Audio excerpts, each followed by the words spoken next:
tour of the new Port Harcourt Refinery with the leadership of labor unions in Nigeria.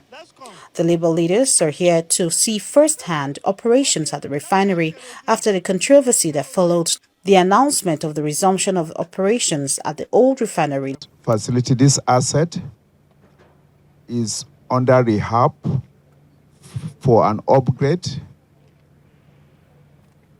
than before, and there's an established governing process so that it should continue. When it's up, when the rehab is completed, it will be up and running and to the state of art compared to any refinery around the world. During the tour of the facility led by Nnpcl Executive Vice President Downstream Isiaku Abdullahi, the Managing Director of the refinery brought the visitors up to date with the current state of the facility. Okay, so if you smell it, you see that it's very close to PMS.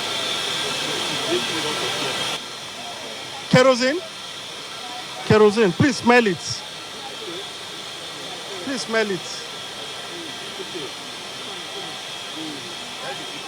Gas oil. So help me open it, touch it. See, this is diesel. Diesel, touch it. Touch it, touch it. It's not adulterated.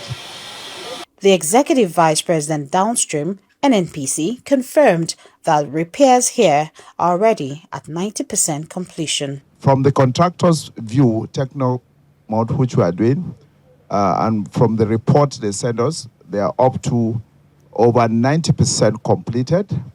And we will deal with that as soon as possible. And we are following up through and ensure that we get value.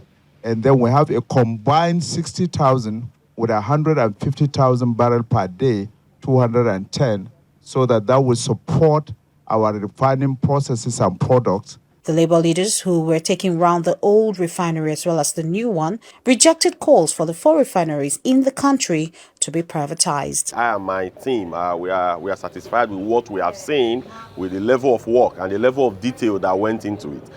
You know, the old Port Harcourt refinery was actually built in 1965, but with the re-engineering of the entire process, you could say that we have a relatively new refinery today. We are also expecting that in no time soon that the new Port Harcourt refinery will come on stream. So beyond that as well, one of the things we are really interested in is not just fixing the refineries today. It's not bringing the refinery to operations, but how do we sustain the operations? When there was increase in pump price of petroleum products, part of that agreement was that this station must work. And we have made efforts to emphasize it repeatedly. And now that it is working, it is our duty, to come here to confirm that it is working.